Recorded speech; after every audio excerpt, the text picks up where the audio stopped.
Hello and welcome to Barb Talks. Today we're making sweet potato crescent rolls. And 1.5 cups whole wheat bread flour. So that's 1.5 cups. And then 1/4 cup sugar, and then 1 tablespoon dry active yeast, 1 teaspoon salt, 1 teaspoon cinnamon, 1/2 teaspoon ground nutmeg, 1/4 teaspoon ground ginger, 1/4 teaspoon allspice. And then you combine all this in a large bowl. I'll use a whisk to mix that up. Time to get the wet ingredient ready to add. So now we're at the stove. We got a saucepan. Put in 1 cup of sweet potatoes. And I do not have the stove on yet, by the way. I'm just mixing it here.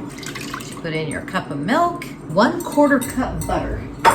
Combine in a saucepan and cook over medium heat, stirring until butter is melted and mixture is warm. You add to the flour mixture. Beat with mixer set at low speed, scraping bowl often until mixture is all moistened, about 1 to 2 minutes. Add 1 large egg, then beat at medium speed for 3 minutes. Stir in 2.5 cups bread flour by hand to make dough easy to handle. This is where your hands get dirty, so you got to make sure your hands have been washed. Bread making is such a tactile thing. Add enough flour by hand to make dough easy to handle. I can tell just by looking at this that it's still too sticky to handle. Look at that. Now it's finally getting to the point where we can knead it.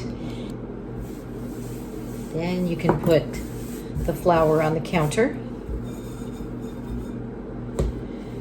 Take it out, and now you've got your 7 to 9 minutes. But even as you're doing that, as you're kneading it, it's getting sticky here and there. So then you put more flour on it.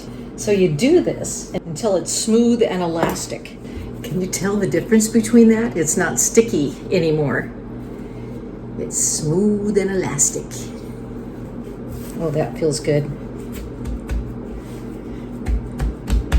Grab another bowl and you grease the bowl. I just usually use like an avocado or olive oil spray, and then put in the greased bowl and turn to grease both sides. So basically put it in there and then you roll it around, and so both sides of the dough are now greased. Cover it with a damp cloth and let rise until doubled in bulk. You get a clean cloth, get it wet, and then wring it out. Size big enough to go over the bowl. So you see how big it is down there. When it rises, it's going to be round.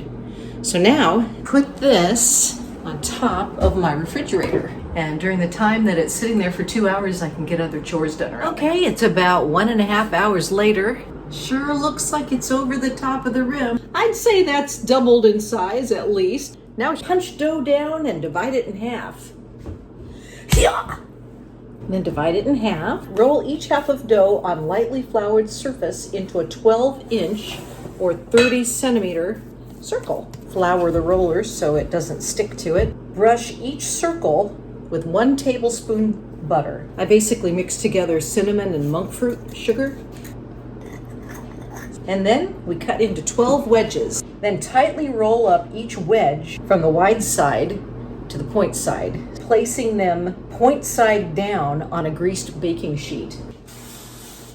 And then I take from the wide point and tightly roll it to the little point. Then you point side down on the baking sheet. We'll roll out the second bunch. And then we do the same butter on this one. Some more cinnamon monk fruit sugar. I do have some dried cranberries. I might give that a go in here.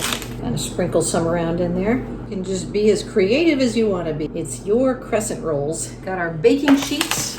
Cover them with the damp cloth and let them rise until doubled in size. Okay, it has been about 1.5 hours. Let's take a look at these crescent rolls. Oh yeah. We put these in the oven at 375 for 10 to 12 minutes. Now it's time to take them out of the oven. Take a look in there. Look at how delicious those look. They're brown, they're fluffy. So let's take them out. Those are some ones with some of the cranberries in them. Thanks for coming along today to make sweet potato crescent rolls, and thanks for watching Barb Talks.